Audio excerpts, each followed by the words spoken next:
Hello, everybody. Welcome back to another episode of Divine Time.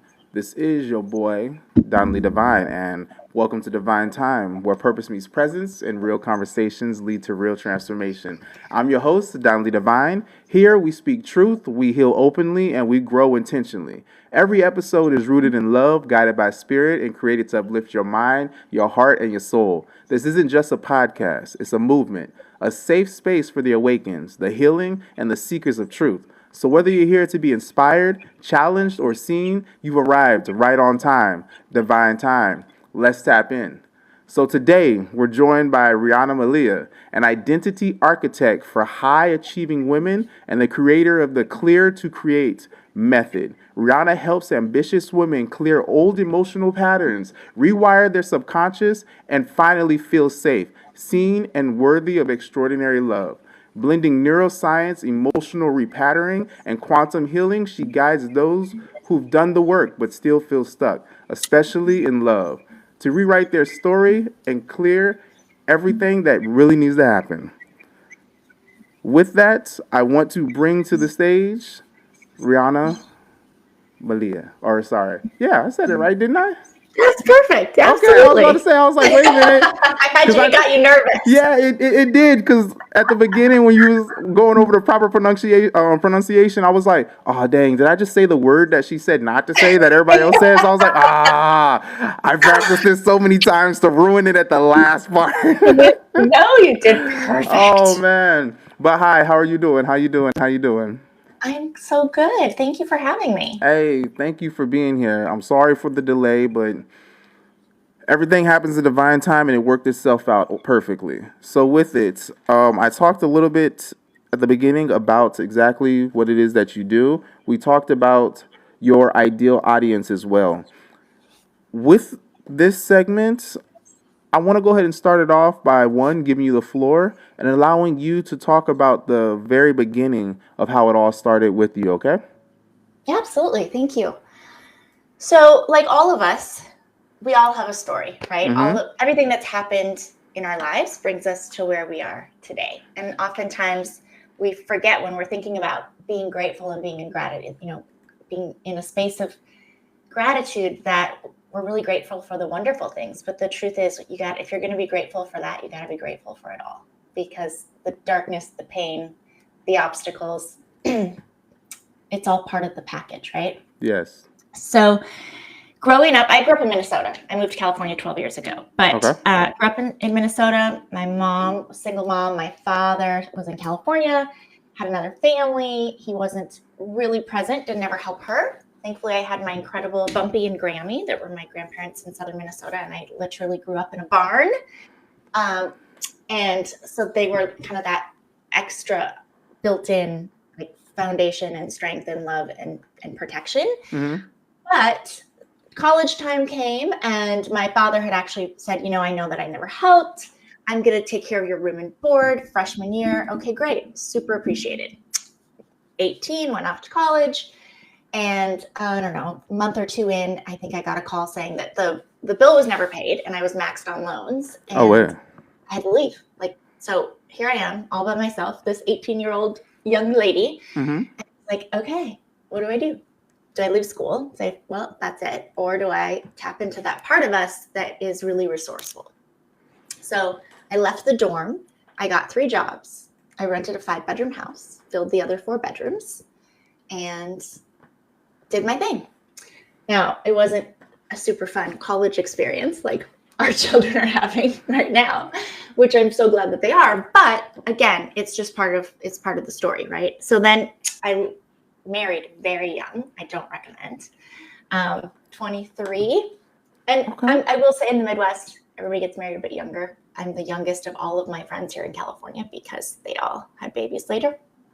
But married, very lonely. We were too young, but it was a lonely marriage. And so when we had Maddie, she was kind of the miracle child. And then we got divorced when she was 6. And I really thought, it was going to be quite peaceful and painless because neither one of us wanted to, we knew that this staying in the marriage wasn't the right thing. But it quickly turned very volatile and awful. And when you're then dealing with the end of a relationship, whether it's divorce or a significant relationship that's ending, even when you know it's not the right thing, you still mourn and grieve for what you wanted, for your life, for your family, for what you intended. And so on the other side of that, dealing with having to have Maddie away from me some of the times, and, moving into this little farmhouse in Afton, Minnesota, with the horses and the chickens, and raising Maddie and working full time. And it was a lot. And I'm an island girl. So when that last winter and it was 40 below zero, like multiple days, and I had to run a hose into the house to the washing machine to water the horses, it was kind of my breaking point anyway. But it was also around that time, it had been about 3 years out of my divorce, and Maddie was 9, and my father came to visit, and he's like, listen, I think this is the perfect time for you to move to California. And, he's like, we have this capital now, this family business, we have this inheritance, come and take over and, make it yours. And every part of me was screaming, like, no. I mean, it wasn't even red flags. It was like a billboard in Times Square, like, this is not the thing. This is not the move. Did I listen? No, I didn't listen, because I desperately wanted this idea of family. And but I said to my dad, I'm like, listen, my mom just had a surgery. They'd been divorced since I was 2. Wow. So it's not like there was a ton of like animosity anymore. But I said, my mom had a surgery. They nicked a nerve. She can't work. So, I have my mom, Maddie, obviously, 2 horses, 3 cats. And he's like, bring them all. I'll build you a barn. We'll take care of your mom. So I had this fantasy of like moving to this beautiful town in Marin County at the base of Mount Tam. And Maddie was going to get to grow up here and go to the beach every weekend. And I was going to be able to breathe. So against all reason, and my best girlfriends, who were like my chosen sisters, we've been best friends since we were 9, they're pleading with me not to do this. And I did it anyway. And at the first few months of being here, it was magical, right? With the family and the horses and the business. And I had a feeling that something was off, but I couldn't really decide if that was true or if it was just me being super hypersensitive to the situation. Okay. 6 months in, we were getting ready for holiday, and I heard some noises in the front of the studio, and all of a sudden I am surrounded by federal agents, guns drawn, pointed to my head, put in handcuffs. Well, now, damn. My baby girl is about to be home from school. My mom went to get her and took her to frozen yogurt with a new little friend for the first time. And here I am in the most terrifying experience of my life. Very, very long story. I won't get into all the details. It's not really relevant, but there was clearly illegal things happening inside of this family business that obviously I was not aware of. So now I don't know anybody here. I now have no source of income. I am not really, I'm in that moment where I'm like, I don't even know how to get through this. I don't even know what through this looks like. And there was a lot of shame for me and a lot of fear and frankly, vacillating between sadness and such a huge betrayal to rage of like, who does this? But I had to make a decision, because when I moved us to California, I made a promise to my child. I told Maddie, I will only disrupt your life once, because I moved around a lot as a child, and it's not a great feeling, right? You don't have that sense of like calmness where you just get to be a kid and you're not worried and you're not feeling unsettled or uncertain. So I had to make a decision. Either we go back to Minnesota, which we totally could have, or I keep my promise and break that generational lack of integrity throughout my family lines and figure it out. So we stayed in California. Several $100,000 of credit card debt later. But in that process, honestly, another one. It was in that process and the aftermath of that was really like the pinnacle to what became my life's work. Because after that huge betrayal and for 2 years, every noise I heard, I thought for sure they were coming to get me. And so I was back in therapy and, talking about it. And just like with anything, right? When we have trauma or we go through something, we do what we're told to do. We talk about it in therapy. We talk about it with our friends. We read the books. We write the journals. We do the things. All of that, don't get me wrong, it's all beneficial, but it doesn't heal you. And it just, after a certain amount of time, that therapeutic loop keeps you stuck in the story. Because there's a huge distinction between standing in our story and on it. And when you're in it and you're just reliving it, that's all you're going to continue to get. So I didn't want to live that life. I didn't want to be sad and rageful and stuck, because the truth is you can't be in that and live your very best life, right? So it was during that process where I went, you know what, this isn't actually working. And if I want to be present, if I want to be happy, if I want to be the best mama, if I want to go out and have impact in the world, I can't be just reliving the drama and the pain and the trauma over and over again. So it was during that time where I found some work similar to the work that I do, and in a matter of weeks, there was literally parts of me I didn't recognize in all the best way, which then became my deep dive into creating my methodologies, my frameworks, my IP, and now have used this process not only with myself, but with hundreds of women. And next month, I will be celebrating 2 years being married to the love of my life, which I never thought would happen to me, because I was certain I was inherently broken. I was too much, not enough, all of the above, right? So I've done the work. I have an incredible marriage to the most loving, generous, kind, supportive, fantastic man. I have a heart-led business that I get to change lives of not only my clients, but everyone in their world. And I get to live a life that I don't, die to go on vacation from. So I feel like I'm pretty grateful for all of it. That is beautiful. So, one, congratulations on the 2 years. Thank you. Yo, big up, big up. I mean, that's a major step, because I know for me, I had married young. When I was in the Marine Corps, I had married young, and when you don't truly know yourself, it's very difficult to give somebody else what they deserve when you don't even know your own worth at that time. Absolutely. But you said that you were working 3 jobs. How old were you at that time? 18. All right, let me ask this. You said you're an island girl. Where you? What island? Where are you from? I was born on Maui. Oahu, 96706, Ever Beach. All right. That's what's up. I love that. So all my spiritual DNA is in that island. Mm-hmm. My favorite place to be is on the beach, in the ocean. My daughter's the same way. So my name, Riana Malia, Yes, comes from when my mom was pregnant with me in Maui. She met this beautiful Polynesian woman in her 80s, and her name was Riana. And my mom was like, can I name my daughter after you? Yeah. And she was like, yes, of course. And then Malia is the Polynesian word for Mary, which is my mom and my Grammy. And so I named Maddie, Madison Malia as well. So we share that. But that's yes, cute. so all the island DNA, all the island magic. In fact, I'm turning 50 in January, and we will be on Maui when I turn 50. Yes. Is this going to be your husband's first time going to the island? No. It's not? He loves Maui. So we've been 3 or 4 times together these last few years. So we've been together now 5 years, married for 2. Okay. Or maybe it's 6 years, married for 2. Because we met our children. Maddie was a sophomore in high school. His youngest was the same age, Luke. So we got them, through high school, and took it very slow in the sense that for both of us, I think, which is why when we met, it was so magical, because our kids were our priorities, and it wasn't chasing a million relationships. That is good. That is good.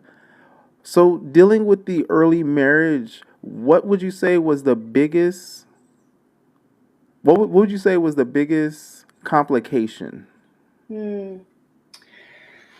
I think it was a lot of things. I think number one, you nailed it when you said you don't really know who you are, right? At that age, you don't know who you are, and you don't know who you aren't, and that comes with age and experience and wisdom. And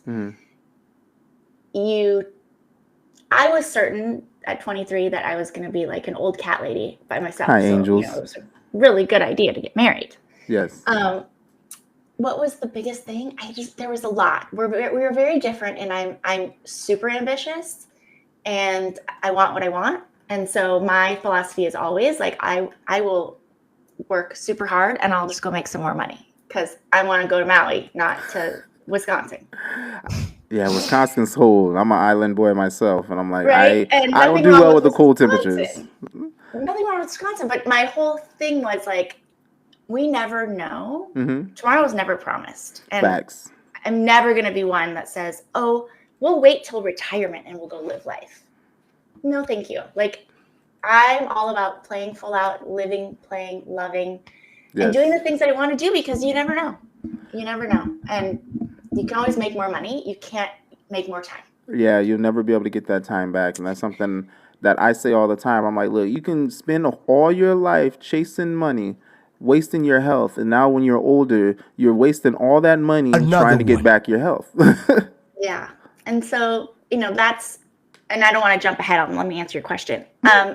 There was a lot of concern prior, even before we got married, where I was like, there's something wrong. But again, I was so certain that nobody else is going to love me. And, why I thought that, I have no idea. But those are the stories and those are the things and, evidence and stuff from growing up. And, and you just have these things internally.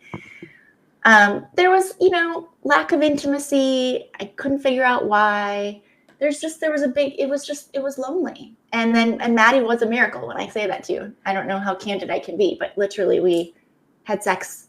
I got pregnant. I had a miscarriage. 2 years later, we were together again. Got pregnant with Maddie. Had her. We were never together again. But so she was destined to come to this earth and be my baby angel. So after that, it was interesting because he is a lot like my father, which he hated to hear because he didn't like my dad. But that's what he did, is he went from family to family to family and just kept doing this interesting pattern. Pattern for me, like, we attract. It's most of my clients will come to me and say, I don't know what's wrong with me, but I keep dating or marrying the same person over Law of attraction. And over again. And I said, well, there's a very specific reason for that. And there's a very fast way in less than 72 hours that we're going to fix that. Ooh. So that's some magic. So my core values in my life and in my business are love, generosity, impact, belief in what's possible, and being a magnet for miracles. And being a magnet for miracles is my favorite thing to teach people how to do. And it's incredible how quickly your whole physical world can change when you shift the focus. So I love the fact that you said that. Are you familiar with the 12 universal laws? I don't know all of them, but I heard of teach them. a lot. Oh, yes. Okay. Yes. All right. Yeah, because listening. I teach a lot of the laws. Okay, yeah, because I don't want to get ahead of myself, but yeah, you got the quantum pattern protocol. But yes, dope. Let's dial it back down a little bit to the PTSD. We're gonna bring it back down. I'm an 8-year Marine veteran. I have PTSD from that and things outside the military as well. I had gone through quite a few things in my life. Just like how you said, there was patterns. I didn't recognize those patterns mainly because of the fact that I had no idea what I was even looking at until it reached a point to where I was able to see, like, okay, these types of things have been happening before. So I was like, oh, there must be something wrong with me. I'm the least common denominator. But then looking at it, I was like, wait a minute. Every single time I end up feeling the same way. Why do I end up feeling this way? To understand exactly the patterns that these women had and the way that they were acting and how everybody was always against them. But then I started really analyzing and paying attention and being like, wait a minute, you're leaving out a lot of bits of the stories where you make it seem like everybody's against you, but you don't talk about what it is that you're doing. Now, this is not my time, but I love the fact that you said how when you're going through therapy, it's like you kind of get stuck in that trauma because they want you to talk about it. They want you to do this. So now your amygdala is going to constantly get you to keep thinking about that, and you're going to be not reliving it, but those feelings and emotions will keep coming up because every time you think about it, you have to, unless you are able to disassociate yourself from the situation, if you're able to remove that emotion and just think about it, which in the beginning, a lot of people are not able to do. I can understand how they say like, "Hey, it's only going to get better. It's going to get harder before it gets better." Because as you talk about it, you're still going to get that anger or whatever emotion is attached to that situation. As time goes on, it's almost like you reach a point where you're like, "Okay, yeah, this shit happened. I Yeah. can't get over that it happened." But how do you work towards the healing? Because if you just keep talking about it, you're going to keep feeling upset about it, depending on what the situation is, or sad about 1,000%. it. 1,000%. So my question to you is, what would you recommend somebody to help them get out of being stuck in that trauma bonds with the situation? Great question. Before I answer it, I want to talk about, because I think this is an important distinction between the conscious mind and the unconscious mind. Okay? So let's think about our body. Everything from the neck up is our conscious mind. It's our critical faculties. It's everything we know. It makes us successful. It's our goal setter. We use it all day long. It's 10%. Okay. Which means everything from the neck down, the rest of our body, the other 90% is our unconscious mind. So if the conscious is our goal setter, the unconscious is the goal getter. It's the operating system. It's the general. But most importantly, it is the literal library of everything you've ever experienced during your entire life. Everything that's been said to you, everything you've said to someone else, everything you've experienced, everything you felt, the good, the bad, the hard, all of it. And it's stored at a cellular level. So people think about memory in the brain, which of course it lives in the circuitry. But we know, because of science, that memory is cellular, right? We see it in generational stuff. People talk about, their grandmother did this and their mother did this and they did it. It's like that stuff in the DNA, it's thing, legit. We see it in animals. Another one. Right? Animals that have never had a certain experience with something, but, like horses or even mice, and they have a fear about something that they've never experienced because it's cellular memory. And we see it when people get an organ. Maybe you couldn't stand pickles their entire life, and then now they crave them with everything, and they're like, what is happening? And they find out the person's heart that they got, that was their favorite food, for instance. So the reason that is important is because every single day, we think between 65,000 and 85,000 thoughts. 90% of those thoughts are recycled. Okay, they're the same thoughts we thought yesterday and the day before and the week before. In the middle of the night when it's 3:33 and we're staring at the clock, running through all the scenarios and all the what ifs and all the la la la la la. And the problem with that is 75% of those thoughts are negative. And I get a lot of pushback on this because my clients are heart-led, they're ambitious, they're bright, they're emotionally intelligent. They're like, nope, good. I'm good on my mindset. Like, I am clear. I am never doing that again. I am not allowing that. But here's the issue. The unconscious mind and the universe doesn't hear the qualifiers. So if it sounds something like, I don't ever want to be in a relationship again where I don't feel safe, that I can't trust them. I don't want to be in a relationship again where I'm not valued and cherished. I don't want to be where I'm having to take care of everyone else. I want to be able to take care of each other. I don't want to be in this job that I hate. I don't want to have this extra perimenopause tummy and aches and pains. And I don't want to be in this debt. And I don't want. Yes. See, the problem there is it's like when we give our car and we jump in the car and we throw an address in the nav system. And we're like, great, here's the directions. Here's where we're going. Take me there. Well, when all we're talking about is everything we don't want, that's the nav system in our brain, the unconscious mind. It doesn't hear the don't. It's just like, okay, got it. That's what we're focused on. That's what I'm going to continue to give you. So when people are finding themselves in these same relationships or same money issues or same health issues or friendship dynamics, or they, every job they go to, they have horrible relationship with their boss. It's not a mystery. So what do you do about that? There's a couple of things. From a clearing standpoint, if you think about a piece of ribbon, or if you grew up in a horse barn like me, you could think about a piece of twine off a bale of hay, whatever suits your fancy. But there's a piece of ribbon or a piece of leather, whatever, and for every negative emotion.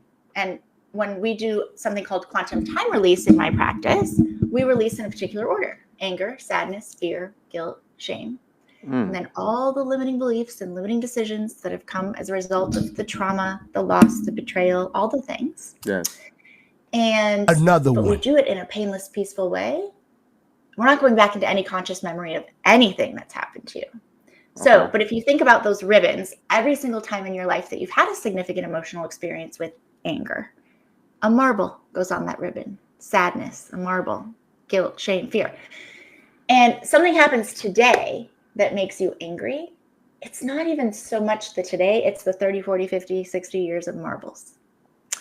And when we can clear the marbles, that's the energetic weight that's being held in your body right now at a cellular level. And when we can release that, because when we don't release it properly, we see things like overwhelm, anxiety, depression, autoimmune disorders, illness, injury, disease, all these things manifest in the physical.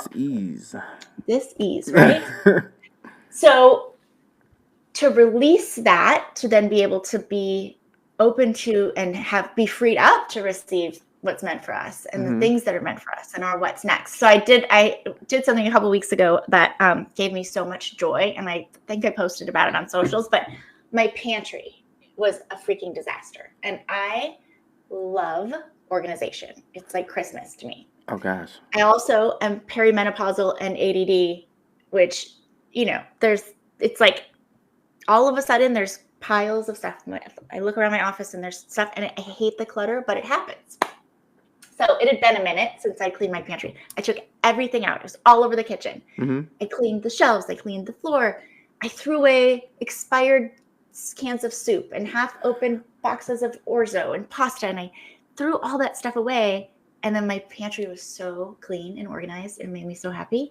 But it's the same with our thinking and our operating systems. We got to throw out the expired ways of thinking and the old identities and all the old story. And, or like I'm not a big like shoes and purses girl, but I do love my clothes. But like if I look at my closet and it's stuffed full, but it's full of stuff I don't wear, there's no room for something new, right? Same. So there's a process, when I mentioned earlier, that we can actually rewire the way of new neurology in 72 hours using the fear to focus flip framework. You are just going down the line of the questions I have. I'm like, I didn't even have to ask them. Okay, so being a magnet for miracles starts with the shift. So if you imagine your physical life is a cake, right? And if we bake a cake and it doesn't taste very good, how are we going to bake a better cake? For me, I like to cook. I don't bake, but if I had cooked something and I didn't like the way that it tastes, I would ultimately think, all right, what is giving it the taste that I feel is not balancing out? All right. Another one. On the next time, I would end up using less of that ingredient, or I would add more of something else to balance it out. Amazing. So we look at the ingredients, we adjust them accordingly. So all of us as humans are governed by 4 states: physical, mental, spiritual, and emotional. Okay. So if we look at our physical, which is everything in our physical reality, everything we can touch, hear, taste, smell, feel, whatever I missed, you know what I'm saying. So all of that. And so what I would say to you is, all right, let's look at what's not working in your life right now in the physical. Like what could or should be working better? Is your car a mess? Is your dog need grooming? Are you in debt? Are you unhappy in your relationship? Like whatever it is, write it all down. Okay, great. Now, if we're going to adjust the ingredients to a cake, which is the physical, we have to adjust what's going on emotionally, mentally, and spiritually. And honestly, all of that starts with our thoughts. So here's the game if you want to play. We are going to make 2 lists. To take 2 pieces of paper. On the top of one, you're going to write away, and the other you're going to write toward. Now, imagine you're in a room and it has 4 walls, and one of those walls is your away wall. And your away wall is everything you don't want. So for you, would that be to your left, to your right, in front of you, behind you? For me, that would probably be to my right, since that's the furthest away. Okay, so for you, your away wall is to your right. And so you would make a list of everything you don't want. You don't want ever, you don't want more of, you don't want again, all of it. Okay.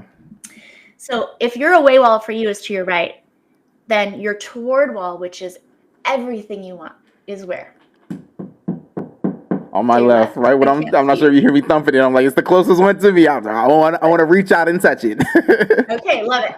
So on your toward wall list, we are talking magic wand, fairy dust, all the wishes, all the dreams, all the hopes, all the goals, all the desires, everything you want for yourself, your life, your relationships, your future, your health, your money, all of it. Right down to like if you want to go to, the Spear and see Kenny Chesney with me again next summer, whatever it is. So all of that goes on the toward wall list. And then here's how we play. Touched by the Divine says. Every single 5:51 join the Discord Warriors of Love Gaming you're gonna link. wear a rubber band, and it's got to not be like a scrunchy one. It's got to be an office one, so it hurts like a son of a gun if you snap it, because we need the pattern interrupt in the brain. Every time you find yourself feeling either in the moment where you can tell you're kind of spiraling, or you're in that low vibe, low frequency, low energy yuck, or if you don't even catch it during the time because it's just so conditioned, but you might feel in your body, you might feel anxious, you might feel like pit in your stomach, your heart might be racing. I want you to snap the rubber band, and I want you to ask yourself, what was I just thinking about? I promise you 99.9% of the time it's going to be something on the away wall, something that you don't want. And what is, like, in order to create new neurology and new neural pathways, how does this all work together? Well, we don't get what we want, we get who we are, right? We talked about that a little bit. So yes, in relationships, let's talk about frequency, right? And so what's your favorite music? Soca. Tell me again. Soca. It's a West Indian genre of music. Amazing. And what is a genre of music you absolutely cannot stand? Bluegrass. Okay, awesome. So I want you to imagine for 1 second, everything you want, all of your dreams, everything you want in life is on Sirius XM 111. Okay. Like Soca, all day, all day, Take 24 hours a day. Easy, I will do the work. Okay. Yeah. Now, right now, however, you're stuck on Sirius XM 99.5, which is bluegrass all the day, all the time, and you can't even turn it off or down. That was about to be my question. Can I turn it off? You cannot turn it off. You are here. But here's the thing. Can you Touched by the Divine says. On the bluegrass 5:53 check me out everywhere link Divineum podcast. No, you can't, because they're on two different frequencies. You have to change the channel so that you can be up here on channel 111 where you're vibing with Soca. Because that's where everything you want in life is. So this process, welcome in, Ash, with replacing the thought, either with a better feeling thought, with something you're grateful for, something on your toward wall that if you can close your eyes and imagine what it feels like, what do you see, what do you hear, what do you feel, what do you taste, experiencing that as though it is, because the brain doesn't know the difference. And if you're still stuck in it, I want you to ask yourself, who in this moment can I serve? And it doesn't have to be a big gesture. It can literally be an intention, a prayer, a text to a friend saying, love you. It can be, your neighbor's trash can is knocked over because it was windy and you pick it up for them. Something in service of someone else outside of your own mess. Now, acts of service and selflessness. What happens in 72 hours? Hey. You're going to be, I'll have my clients check in with me and I'll get photos of like welts. Sometimes at the beginning, you don't even have the awareness because you've been operating unconsciously for so long that another one things you don't to even recognize it. But then what happens is you'll recognize it quicker. So maybe instead of your whole day being in this yucky energy, maybe it's a few hours, and then you start to realize it quicker. And then it is an interesting conversation, right? And then it's not about that. I mean, we're humans. This stuff is going to keep coming up. It's not like it's never going to happen again. The point is you pull yourself out of it in minutes or seconds. Yes. Because 17 seconds is all it takes if you're holding a thought with emotion to enforce neural pathways. Okay. So if you're in that dark place and you're like, oh, I'm just, this always happens to me. I can't believe I'm here again. 17 seconds. That's the nav system. You are reinforcing the directions. But when you can recognize Redirecting. snap the rubber band, pull yourself out of it, replace it with a better feeling thought, even if it's by one level, right? If you're feeling rageful, then you can jump Rerouting. right? And that is how, my friend, in 72 hours, we rewire the brain and you become a magnet for miracles and things start showing up differently. See, I love that, because the question I had for you was, your clear to create method emphasizes that we can't build the love or life we want while holding on to outdated stories or unresolved pain. How do you help women create that emotional spaciousness to actually step into alignment? You just gave a big, big cheat code and a part of what you do to help. So that's why I was just like, I ain't even got to ask the question. And then you decided to go into the quantum pattern protocol, which was my next question, which is about clearing subconsciousness wiring at the root. And I wanted you to walk us through what that looks like in practice. Slap, and how it differs from traditional therapy or coaching. I'm like, you're one step ahead of me. Now, with it, I want to go ahead and say to everybody who is listening, how you doing, Brown Girl Travels, and Ash, your fave. This woman right here specializes in speaking with women. So if y'all have any questions, women, by all means, go ahead and type it, and I'll ask her for you, okay? I mean, the boys can ask the questions too. Yeah. Private work for me is only with women. But yeah, I mean, guys, if you have questions too, I'm not limiting it to just women, but she helps women, so she can speak to y'all on that level, because you're her primary clientele. Men. I'm gonna turn the fan on. So with it, my next question is, many of your clients are high achieving women who've done the work, but still feel stuck in love.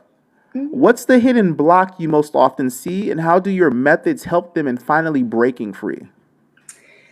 So when you're an ambitious, high-achieving woman who's also heart-led, you're so used to we have the structure and the SOPs and the methodology. We know how to go get this next job or figure out the thing.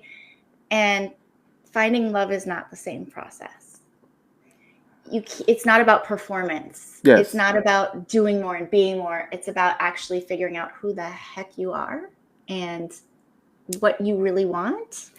So the process itself is the methodology. Yes. What it's all based on is, my tagline has always been, your very best life. Whether we have been best friends for 40 years or we met 15 minutes ago in the coffee line, I want you to live your version of your very best life. I see that right behind you too. Clear to create your very best life. Nice logo. So, but the truth is we talked about this before. You can't go from being held back by all the stuff to living your very best life. It doesn't work like that. Mm-hmm. So we have to clear first, right? We have to clear the story to create the life. Yes. You want a different story? Quit telling the old one. Ooh, and that right there ties back to the PTSD, stuck in the trauma. Right? We have to clear the cycles to create the confidence. 90% of my clients who come to me, they're like, I don't know. I don't know how to trust myself. I thought I knew. Look how that turned out, right?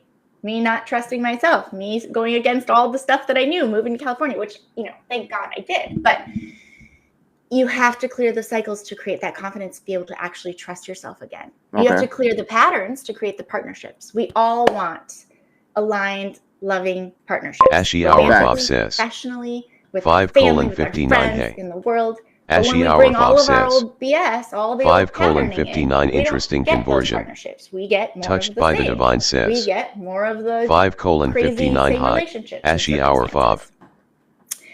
We have to clear the resentment Yes. to create the results, right? So many high achieving people, women largely that I work with, they almost get what they want and they never do. The almost not good enough. That sucks. And we have to clear the loss to create the love. But the first piece of this in the clearing, so it's that whole first phase is all around clarity and then dysfunction detox and then discovering. But the clarity piece is where it all begins, because before we can clear, we have to get crystal clear.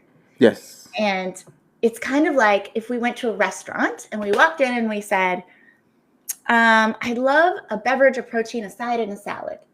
Okay, great. And they bring us a sparkling water, a piece of roasted chicken, some carrots, and a Caesar salad.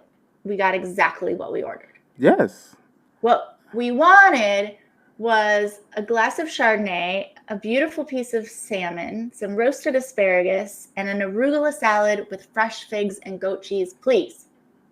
Do you see the difference? Yes. One is specific. Another one. It's the same thing of having SMART goals.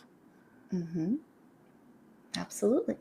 I love that you brought that up. So how do we do this? The clarity is really about grounding yourself in deep self-awareness, right? And identifying where you are and what you really want and where you've been unconsciously operating from up until now. Yes. Then we get to do a dysfunction detox and get rid of all the stuff that's no longer serving you. So quantum time release, we spoke about that.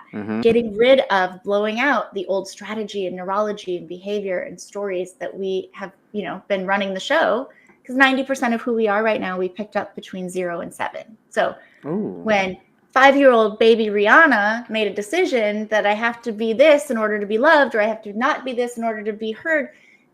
Hello, do we let 5-year-olds make our decisions now? Well, no. But guess what? Guess what's running the show? So then we actually get to reclaim our essence, right? We get to actually figure out who you are, but separating your true self from all the noise of conditioning and trauma and old stories. So we get to really begin to meet the real you. And then we move into the next phase, which is the create phase. So activation, where this is all about sparking that shift and really beginning to embody new beliefs and possibilities and the energetic patterns that align with who you're becoming. Welcome in, Anika. And then we move into habits. So remember how we're going to blow out all that old strategy and neurology and behavior? Yes. Well, what happens if we don't replace it? Which, in my opinion, is the problem with 90% of therapy and coaching in the world. Super heavy on clarity and awareness.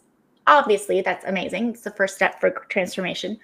But when you don't replace it with the skills to go with the knowledge, the unconscious mind can't fill in the blank. So how many times do you hear people say, I've been in therapy for years and I make progress, and then all of a sudden, bam, right back to where I started. Yeah. Your unconscious mind can't fill in the blank. You didn't give it something else, so it goes back to what it knows, all the old dysfunction. So since we blew all of that out, we actually have to replace it with new neurology, new behavior, new strategy.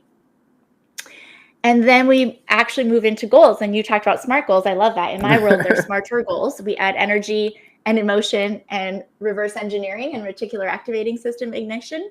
So we then take all of those things that we figured out, what you want, got rid of all the stuff that you don't want.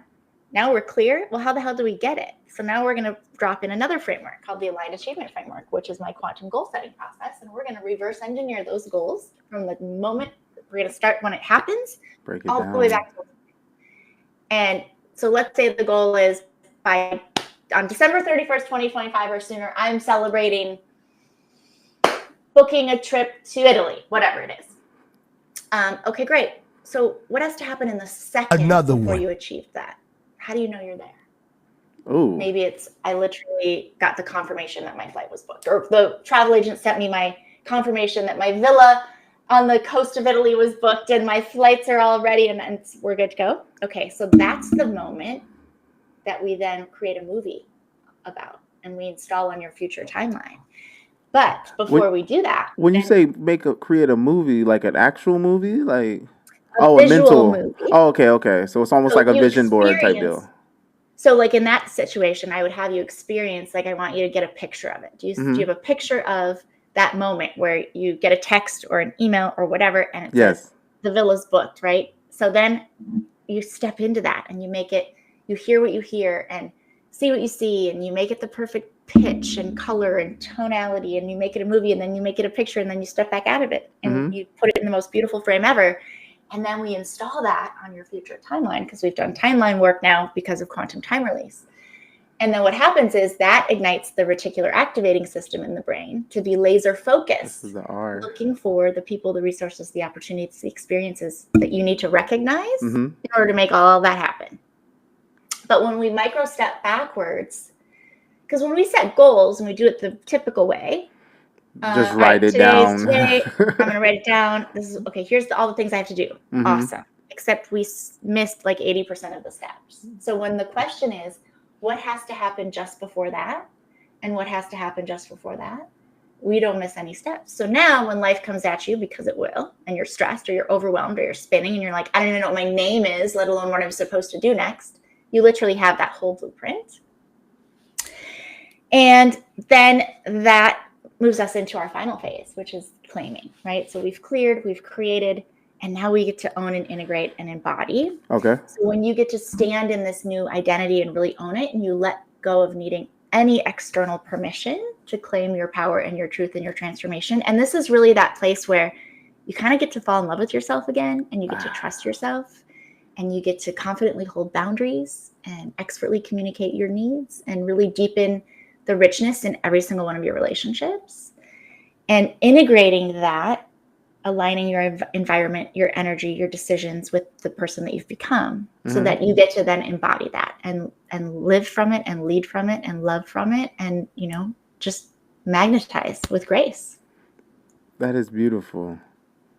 I mean, you had me captured. I was sitting here. I was like, hey, and then, and then. Oh man. So that's the how. That's what we do together in this work. So let me ask you this: how? Because I mean, for every blueprint, there had to be Another a one. plan of execution. So while you were coming up with all this, what was happening in your life that was making you think of these things, and then to where I imagine you were applying it to yourself first? You were the guinea pig to really figure out how all this will work. What was the situation that caused you to revamp this strategy to be able to work the way that it does now?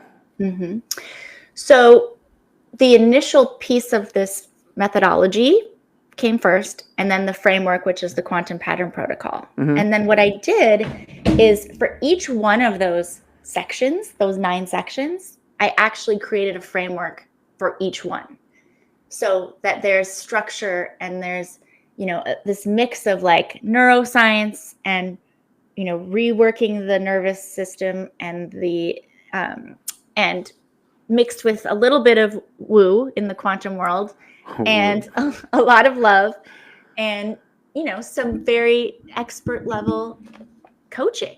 But each one of those pieces has a framework, right? The aligned attraction blueprint, where we do your values elicitation and your non-negotiables and your desires. That came from understanding how important that is and the specificity. And again, I'm the guinea pig.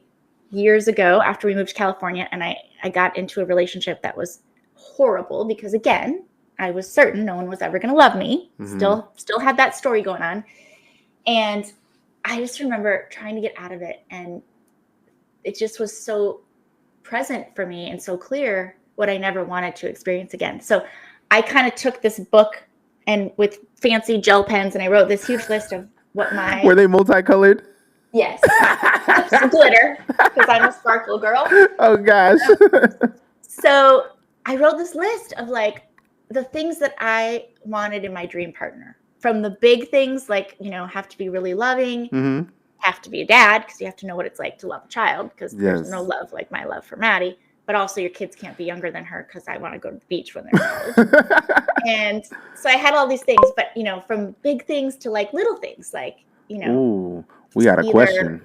Dark hair or bald, because I've never been attracted to a blonde or redhead. You know, like, so the big things that are really important, and then the smaller things that are like the desires.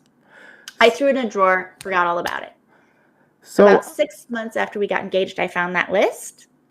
There's 40 things on that list. My husband is 37 of them. Oh, wow. You said there's how many on that list? Like 40 things. Cheese and bread. That's manifestation at its finest right there. Yes, but all the manifesting, all the affirmations, all the vision boards you can, you know, to death, aren't going to give you that unless you change the internal, unless you tap into the unconscious and clear all the stuff that's keeping you from actually pulling in the things you want. Okay. So we have a question. Ash is asking, what is your advice for recreation of self? How do we cut ties with family that will take you back? I'm not sure if she meant that will not take you back. No, I guess it is that will take you back to the dark side. So that's a great question. So you remember my story about my father and the massive betrayal and ending up in handcuffs? I do. I'm not sure if she was in here for that. Okay, she can listen to the replay. Guess what? That part. I fully have forgiven Michael. That doesn't mean he gets a seat at the table. He doesn't get access to me. I haven't spoken to him in years. But I don't carry the pain, the rage. It's not mine to carry.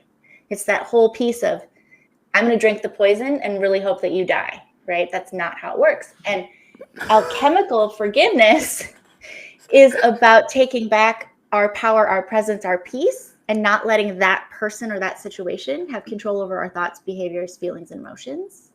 That's what alchemical forgiveness does. So to answer your question, Ash, how do you disconnect? You disconnect, but I want you to forgive. Not because anything they did was okay, not because we're justifying any behavior. Mm-hmm. And forgiving them isn't about them. It's, Ash, it's you getting to take back your life, your future, your peace, your joy, your ability to be present. Because when you're holding on and you're in the story, you can never move forward. You can never get what you want. You're just stuck. Because when we talked about before, the reliving and the rehashing, it actually does from a physiological, biological standpoint, cellular level, you relive it. Your body relives it every time you tell the story or you're in the story and your heart is racing and you're so mad, you're so upset. Your body's like, okay, got it. We're reinforcing these neural pathways. So how do you take back yourself and not let them pull you back? You learn how to hold boundaries and you learn how to release those people by forgiving them. But that's for you. Does that answer your question, Ash? Yeah. Man, I'm trying to remember what my big bro Impossible said. Because we had covered an episode once before about forgiveness, and I can forgive but never forget, because Another you one. always need to make sure that you learn that lesson. If you forget, there's a high chance that you may end up repeating that pattern. Yes, and I would invite you to consider that when you're focused on what you do want instead of what you don't, you're not going to repeat that pattern. Just like how you stated with the subconscious and the conscious. And the way that I remember that is because when you were saying it, everything above the head. So then Neck up, baby. Neck up. In my head, I was sitting here. I was like, head, shoulders, knees and toes, knees and toes. I'm a little animated. I Lord forgive me, Lord forgive me, Lord forgive me. But it is who I am, and I find a comedic way to remember things, and it helps me. Yeah, I love that. So, but that I love that, because I realize that a lot of people who are constantly speaking about the things that have the bad things that have happened to them, I realized that they keep having bad things happen to them. And I had reached a point to where it was like, okay, cool. I'm here to listen, but at the same time, I'm not going to be that emotional enabler for you, because just because I'm here to listen, now you're draining me. But also at the same time, you're not trying to change anything. So why am I going to enable you to keep living this life of insanity, doing the same thing over and over, hoping for a different result, when in all honesty, it seems as if you are operating in a mode that you enjoy? Well, there's some secondary gain there and some payoff for sure. They get to be the martyr, right? We all know the people in our life, they're like, nothing ever goes right for me. They go get a haircut, they hate it. They're like, good question. I'll ask when she's done. There's never a parking spot. This stuff always happens to me. And I'm like, yeah, and it always will, because that's the instructions you're giving the universe and your nav system is that this is the truth. This is who I am and how my life works. Okay, got it. Here you go.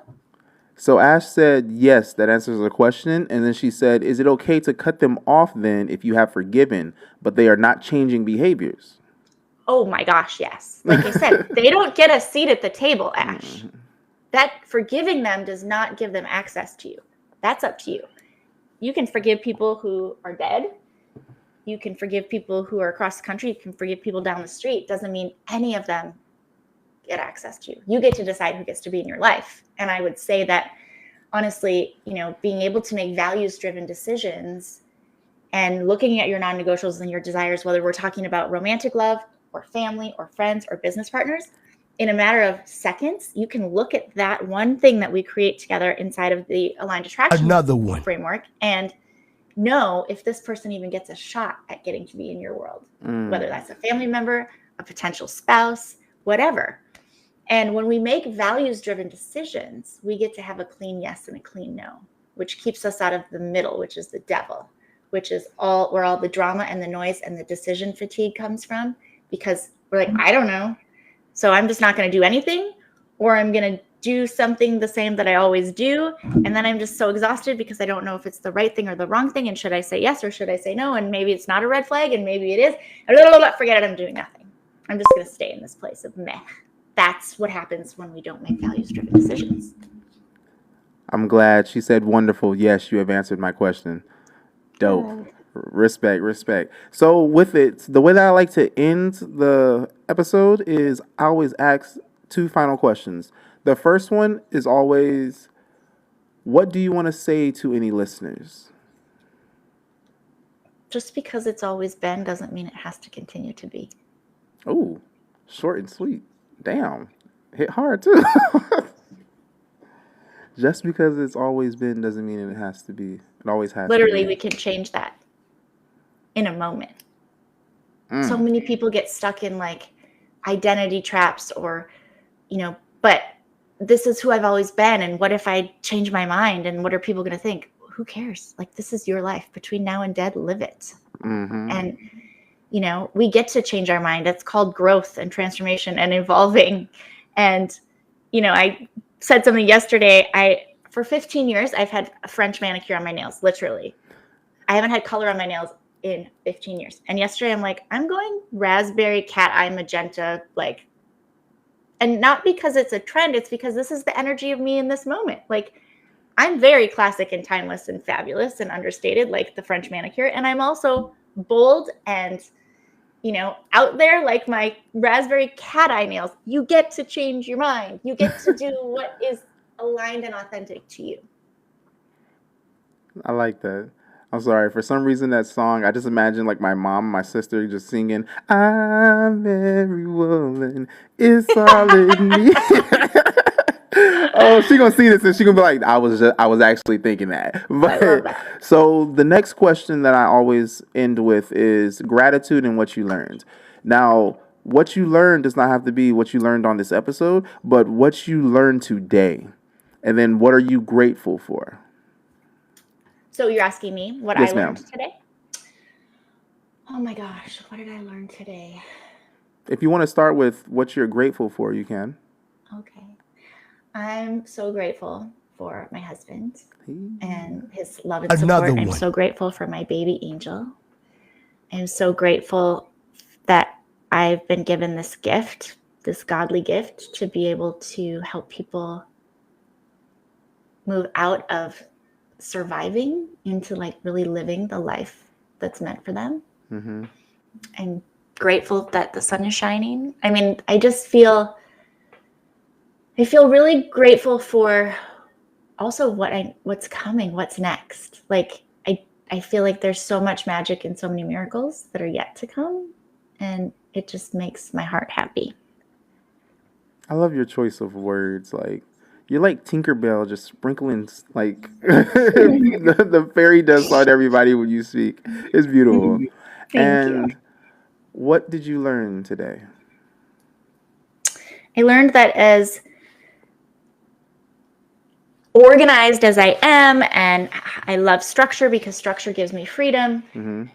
I also learned that I'm really, for being really vulnerable and transparent, like I'm really struggling with the staying and the doing the right hard things because there's too many things on the to-do list, and it's easiest to go to the things that'll give me a quick dopamine hit, like highlight when done, like I can check this off my list, but what I really need to be focusing on is this, and I'm avoiding it. So what I've learned is not necessarily a new learning. It's just a re-anchoring in to understanding the parts of me that, you know, are my less than amazing qualities, my weaknesses, the parts that I struggle with, and how can I create systems and structure so that I don't lose my mind and go crazy, and that I accomplish the things that I need to do.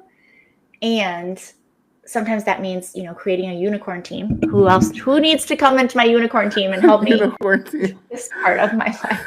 This is what I'm talking about. Like the words you use. A unicorn team. That's what's up. Yeah.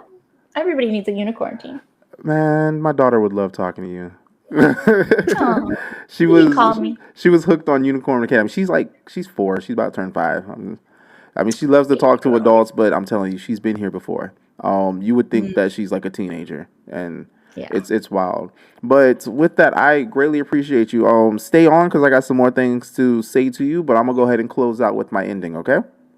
Okay, great. All right. So with that, I'm going to go ahead and hit my gratitude and what I learned. I learned a lot of things today. First of all, I love the fact that she spoke about the PTSD, and she mentioned the being stuck in trauma. That is something that a lot of individuals go through. We all have some type of trauma within us, and a lot of us are stuck in it. Might not even realize that we're stuck in it. We may end up trauma dumping on people, not realizing what it is that we are doing.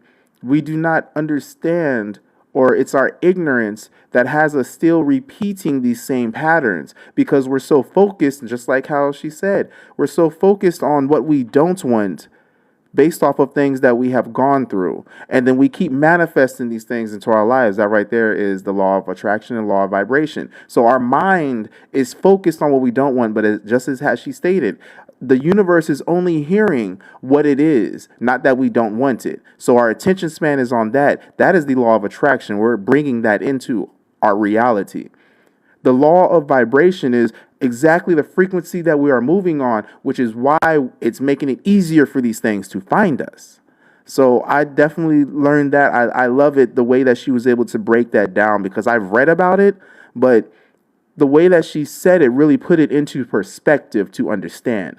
And I got to say that I am grateful to be able to speak with her today, because I talk to a lot of women. I talk to a lot of men. The things that she is saying do not relate just to women.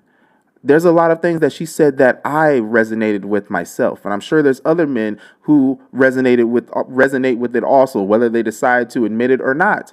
You ain't got to be, just because you feel the things that she's saying and she's a woman does not make you less of a man. We all go through things. We all hold on to things. So for men, I want to say, us being stuck in trauma, trying to hide it and hold it in does not make you more of a man than anybody else. It's okay for men to cry. And a lot of times we need to let these things go. We need to understand that we are stuck in trauma as a man. We might not say it out loud, but we're thinking about it constantly. And the reason why we're constantly in the gym or out fighting and things like that, especially in my people's situations, is mainly because of the fact that we don't know how to get the help, or there's no one there to be able to help us move away from our mindset, from our reality, because this is what we've always seen, and this is how my father handled his stress. This is how my uncle did. This is how my brother did. And then we mirror that same image and wonder why we have high blood pressure and all these other things that are wrong with us, why we die at such young ages, because we're not managing our trauma in a healthy way. One thing I love is when it comes down to women, I've noticed that there are more women in the world that have the mental health figured out than the men do. And that's because they're not afraid to dive deep into it and figure out what's going on. And Another thing too, DJ Khaled, another one. Another thing too is they have that support. They are not afraid to come together to be able to support one another. Why is it that with us men, We feel that, oh, you weak if you try and lean onto another brother, another man about things that you're going through. It's not bad to ask for help. That's the only way that we are going to get the help and to be able to find different avenues of approach to be able to, in order to beat what it is that we are dealing with. We don't want to just sit and wallow in our pain. We want to heal from it. We don't want to be stuck in our pain. We want to make sure that we move out of it, find ways to not cope with it, heal from it, and then to be able to look back on it, learn the lesson, and then keep on pushing while at the same time possibly be able to pass on that knowledge to others, the same way that Miss Riana Malia was doing. But with that, this was another episode of Divine Time. Relax your mind. It's Divine Time. Deuces. Yo, are you ready to feed your soul, expand your mind, and hear truth that hits different? Then welcome to Divine Time, the podcast where real conversations meet real transformation. I'm your host, Danli Divine, and every episode is packed with wisdom, healing, and that spark you didn't know you needed. From personal breakthroughs to powerful guest stories, this is the space where we grow, glow, and go deep. If you're feeling the vibe, don't just listen. Follow the show, like the content, share the energy, and most importantly, subscribe so you never miss a divine moment. This is your time, so relax your mind. It's divine time.